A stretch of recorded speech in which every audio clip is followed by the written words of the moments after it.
അസ്സലാമു അലൈക്കും. എൻ്റെ പേര് ഫാത്തിമ ഹംദ.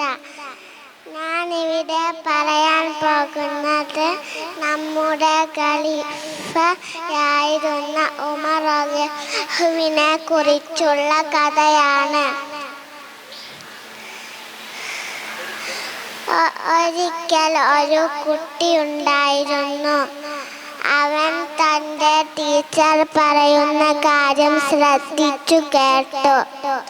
ഖലീഫ ഉമർ റളിയല്ലാഹുവിനെ കുറിച്ചുള്ള കഥയാണ് ടീച്ചർ പറയുന്നത്.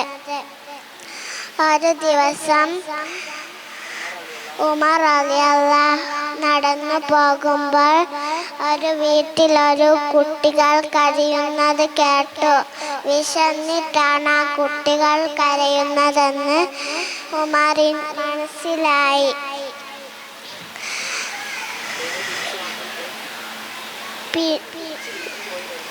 തിരിച്ച് വീട്ടിൽ പോയി ഒരു ചാക്കും ചുമന്നായിരുന്നു വന്നത്. അതിൽ നിന്ന് മാവെടുത്ത് കുട്ടികൾക്ക് ഭക്ഷണം പാകം ചെയ്ത് കുഞ്ഞുങ്ങളെ സ്വന്തം കൈകൊണ്ട് ഭക്ഷിപ്പിച്ചു. ഒരു ദിവസം ആ കുട്ടി സ്കൂൾ വിട്ട് വരുമ്പോൾ ആ വഴി ഒരു വയസ്സായാളെ കണ്ടു. അദ്ദേഹം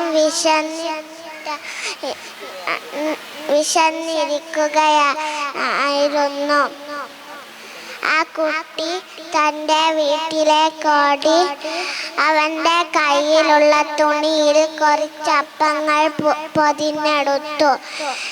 എന്നിട്ട് അയാൾക്ക് കൊടുത്തു. അയാൾക്ക് സന്തോഷമായി. അദ്ദേഹം ആ കുട്ടിക്ക് വേണ്ടി ദുആ ചെയ്തു. ആ കുട്ടി തിരിച്ചു വീട്ടിലേക്ക് പോയി. അവൻ മനസ്സിൽ കരുതി, എനിക്കും ഉമർ റളിയല്ലാഹുവിനെ പോലെയാകണം.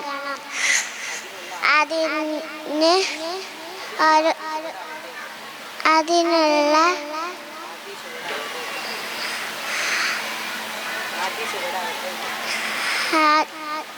ചുവടാട്ടെ. അസ്സലാമു അലൈക്കും.